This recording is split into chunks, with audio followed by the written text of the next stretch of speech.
All right, listener, ready for today's deep dive? We're going to be talking about a topic that's been, making headlines and sparking debates worldwide, the changing climate system. We'll be looking at Chapter 7 of your source, The State of Our World, and let me tell you, it is absolutely packed with insights on global temperature trends, extreme weather events, and the ways humanity is trying to, turn down the heat. Yeah, it really is fascinating to see just how much attention this topic is getting these days. Yeah. The science is clear, though. The impacts are becoming more and more visible, and the need for action more urgent than ever. No kidding. The report really doesn't sugarcoat anything. Right off the bat, it just lays out how the planet's average temperature has been steadily rising since the Industrial Revolution. And get this, we're not even talking about tiny fractions of a degree here. Right. The report emphasizes that we've already warmed the planet by more than 1 degree Celsius compared to pre-industrial levels. And what's even more concerning is that this warming isn't uniform. Some regions are experiencing much faster rates of temperature increase. And those regional differences really matter, don't they? Because a few degrees warmer in one place could mean the difference between a normal winter and a devastating heat wave in another. Absolutely. Those seemingly small temperature changes can have cascading effects on everything, from ecosystems and agriculture to human health and infrastructure. And that's precisely why the report spends so much time talking about extreme weather events. Okay, so let's unpack that a bit. The report is directly connecting climate change to these extreme events. It does, and quite convincingly, I'd say. It presents compelling evidence that human-caused climate change is increasing both the frequency and intensity of extreme weather events globally. Heat waves are becoming more frequent and intense, droughts are lasting longer, affecting larger areas, and rainfall patterns are shifting, leading to more intense floods in some regions and prolonged droughts in others. It's almost like we're seeing all of those abstract scientific projections come to life in these real-world devastating events. And I imagine the report goes beyond just listing these events. It talks about the actual impacts as well. It certainly does. It highlights how these extreme events are having really profound consequences for people all over the world. We're talking about increased risks of heat-related illnesses and deaths, agricultural losses that threaten food security, and displacement due to floods, storms, and wildfires. It's definitely a sobering thought. Yeah. But the report doesn't just leave us with the sense of doom and gloom, does it? It talks about the responses as well, right? Yeah, that's where the report kind of shifts gears a bit. It acknowledges the severity of the situation, but also highlights the global efforts that are being made to address it. It discusses the Paris Agreement, which is a landmark international accord where countries have pledged to reduce their emissions and limit global warming to well below 2 degrees Celsius. Ideally, 1.5 degrees compared to pre-industrial levels. So a glimmer of hope. A global commitment to tackle this issue head on. In a way, yes, the Paris Agreement is a very powerful symbol of international cooperation. It sets a framework for action and creates a mechanism for countries to track their progress and hold each other accountable. But are those pledges actually enough? I mean, are countries actually on track to meet those pretty ambitious targets? That's the critical question, and one that the report doesn't shy away from. It acknowledges that progress has been uneven. While some countries are making strides, others are lagging behind, and the current pledges, even if fully implemented, wouldn't be enough to keep warming below that 1.5 degree threshold. That's a pretty stark reality check. Yeah. So what's being done to bridge that gap between ambition and action? What else is the report highlighting in terms of these climate change responses? Well, it emphasizes a multi-pronged approach. It talks about the need for more ambitious emissions reduction targets, the importance of transitioning away from fossil fuels and embracing renewable energy sources, and the role of innovation in developing new technologies and solutions. So it's not just about setting targets, it's about transforming our energy systems, our economies, and ultimately our lifestyles. Precisely. The report makes it very clear that addressing climate change requires a pretty fundamental shift in how we produce and consume energy, how we design our cities and transportation systems, and how we manage our natural resources. That's a pretty daunting task. But it sounds like the report highlights some positive developments as well. What are some of the more encouraging trends or innovations that are emerging? Well, for one, renewable energy technologies have advanced significantly in recent years. The costs of solar and wind power have plummeted, making them increasingly competitive with fossil fuels. And we're seeing a huge surge in investment in these cleaner energy sources. That is encouraging. Are there any specific examples or report highlights that really showcase this shift toward renewable energy? Definitely. The report highlights how countries like China and India, once heavily reliant on coal, are now leading the world in solar and wind energy installations. It's a reminder that even large, rapidly developing economies can make significant progress in transitioning to cleaner sources. So it's not just a niche movement anymore, it's becoming mainstream. Exactly. And the report also discusses the growing awareness among consumers and businesses about the importance of sustainability. We're seeing a shift in consumer preferences towards more sustainable products and services, and businesses are responding by adopting more environmentally friendly practices. So there's a sense that change is happening, albeit gradually, on multiple fronts. Yes. And the report emphasizes that this momentum needs to continue and even accelerate if we're going to avert the most severe consequences of climate change. Okay, so we've talked about the science of climate change, the alarming trends in extreme weather events, and the global efforts to address this challenge. What I'm curious about is how all of this translates into concrete action. What are the specific strategies and solutions that are being implemented or explored? That's a great question, and one that we'll be exploring in more detail as we continue our deep dive. All right, listener, buckle up. We're about to get into the nitty-gritty of climate action. From international agreements and national policies to technological innovations and individual choices. Let's do All right, so we've established that climate action is multifaceted. But where do we even begin to break down such a massive challenge? Well, a good starting point, I think, is with the Paris Agreement. Yeah. Remember, it's not just some symbolic gesture, it's an actual framework with concrete mechanisms. Each country has pledged to reduce its emissions through what are called nationally determined contributions, or NDCs. NDCs, I remember that term coming up earlier. But honestly, it sounds a bit like bureaucratic jargon. Can you break it down a bit for our listener? Sure. Essentially, each country outlines its own plan for how it will cut emissions and adapt to the impacts of climate change. It's like a national roadmap for climate action. So it's a tailored approach, Yeah. recognizing that each country has unique circumstances and capabilities. Exactly. And the beauty of the agreement is that it's designed to be dynamic. These NDCs aren't static. They're meant to be updated every 5 years, with each iteration becoming more ambitious. Okay, that makes sense. It's like a continuous improvement cycle on a global scale. Yeah. But how do we actually ensure these pledges translate into real action? I mean, are countries actually on track to meet these targets? That's the million-dollar question, isn't it? The report acknowledges that progress has been uneven. While some countries are making strides, others are lagging behind. And the current pledges, even if they were fully implemented, wouldn't be enough to keep warming below that critical 1.5-degree threshold. So we're still facing a significant gap between ambition and action. What's being done to bridge that gap? Well, there's a lot of pressure on governments to implement more robust policies. Things like carbon pricing, where companies have to pay for the emissions they produce, are gaining some traction.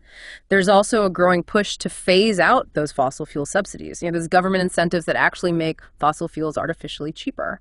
So leveling the playing field and letting market forces drive the transition to cleaner energy. Exactly.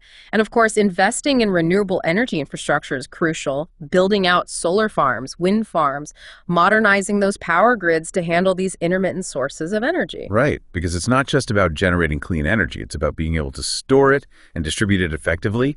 But are these large-scale policy changes the only solutions? What about the role of individuals and businesses? Well, the report emphasizes that everyone has a part to play. Businesses are being urged to adopt more sustainable practices, everything from reducing energy consumption and waste to sourcing materials responsibly and investing in cleaner technologies. And what about us regular folks? What can we do to make a difference? Well, think about your daily choices. How do you get around? What do you eat? How much energy do you use at home? All of these choices have an impact. So it's about being more mindful of our consumption patterns and making conscious decisions that actually reduce our environmental footprint. Precisely. Even seemingly small changes can add up when multiplied across millions of people. Okay, I'm starting to get the picture. It's a combination of top-down policy changes and bottom-up shifts in individual and corporate behavior. But let's be honest, there's often a gap between good intentions and real action. What are some of the biggest barriers to progress? One of the most significant barriers is political will. Implementing ambitious climate policies often requires making tough choices that might not be popular in the short term. Yeah, it's easy to talk about saving the planet. But when those policies hit people's wallets or disrupt established industries, the resistance can be fierce. Absolutely. And then there's the issue of financing. Transitioning to a low-carbon economy requires significant investments in new technologies. infrastructure, research, and development. And those investments aren't always readily available, especially in developing countries that are already facing a multitude of economic challenges. They're right. And we can't overlook the social barriers either. People can be resistant to change, especially when it comes to their lifestyles and consumption habits. It's like that saying, change is hard, especially when it involves giving up something you enjoy. So how do we overcome these barriers? How do we move from inertia to action? Well, one key is education and awareness. The more people understand the science of climate change, the impacts it's having, and the solutions that are available, the more likely they are to support action. So knowledge is power. But information alone isn't always enough to motivate people to change their behavior. What else can be done? That's where behavioral economics comes in. It's about understanding the psychological factors that influence how people make decisions. People are more likely to make sustainable choices when those choices are easy, affordable, and socially reinforced. So it's about making those sustainable choices the path of least resistance. Exactly. Wow. If you make it easier for people to choose renewable energy, to bike or walk instead of driving, to reduce their energy consumption at home, they're more likely to actually do it. It's about creating an environment where those choices become the norm, not the exception. Precisely. And don't underestimate the power of social norms. When people see their friends, their neighbors, their colleagues making sustainable choices, they're more likely to follow suit. It's like that idea of leading by example. Exactly. And that's where technology comes in as well. Social media platforms have become such powerful tools for raising awareness, sharing information, and building communities around sustainability. So technology can be a double-edged sword. Yeah. It can contribute to environmental problems, but it can also be harnessed to promote solutions. Absolutely. We're seeing incredible innovations in renewable energy, energy efficiency, sustainable agriculture, and even carbon capture technologies. These technological advancements are not only making it easier to reduce our impact, they're also creating new economic opportunities. Okay, so we've got this mix of policy changes, individual actions, technological innovations. But how do we tie all of this together? How do we create a more cohesive and effective approach to climate action? That's a great question, and it's something we'll be exploring further as we delve into the final part of this deep dive.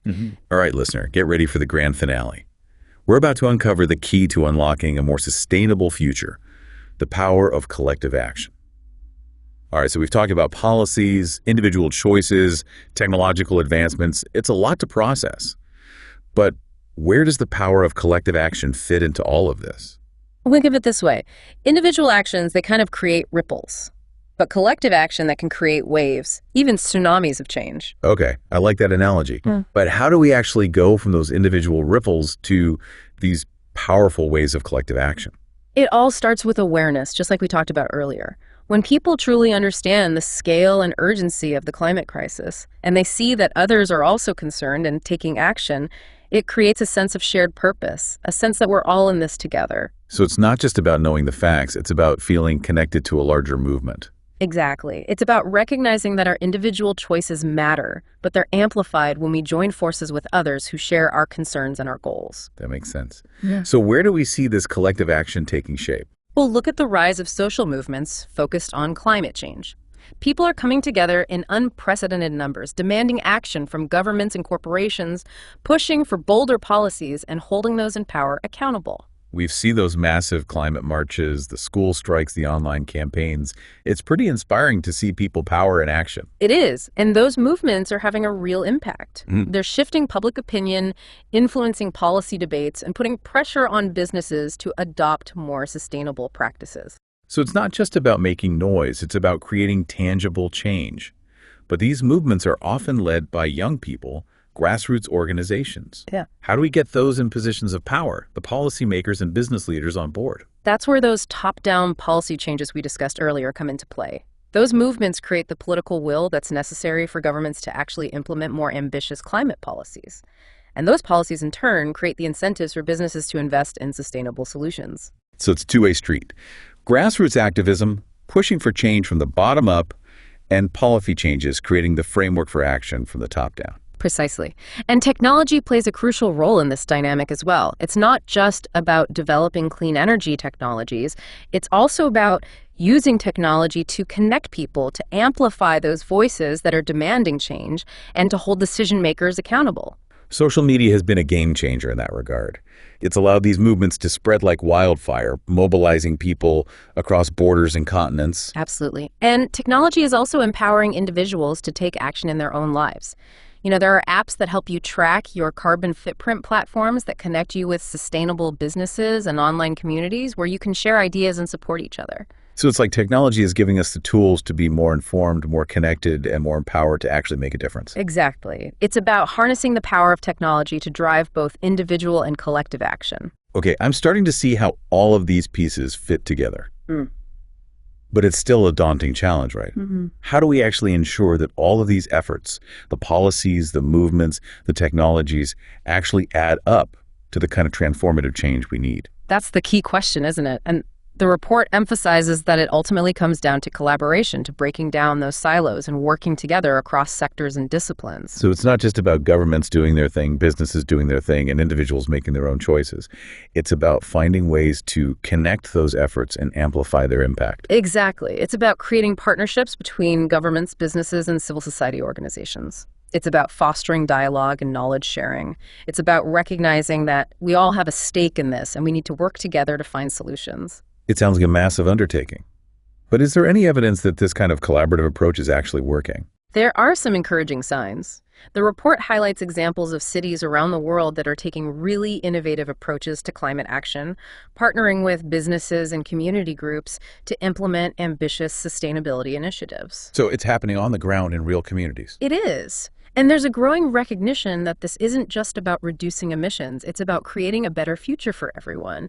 It's about building more resilient communities, promoting social equity, and protecting the natural world for generations to come. Okay, that's a message I think our listener can really connect with. It's not just about abstract targets or scientific projections. It's about creating a world where everyone can thrive. Precisely. And the report makes it clear that while the challenges are significant, the opportunities are immense. We have the knowledge, the technology, and the human ingenuity to create a more sustainable and just future. What we need now is the will to act collectively and decisively. Well said. So as we wrap up this deep dive, what's the key takeaway for our listener? What's the one thing you want them to remember? The climate crisis is a complex and urgent challenge, but it's not insurmountable. We have the power to create a different future, a better future, but it requires action. It requires us to step out of our comfort zones, to challenge the status quo, and to work together to create the change we want to see in the world.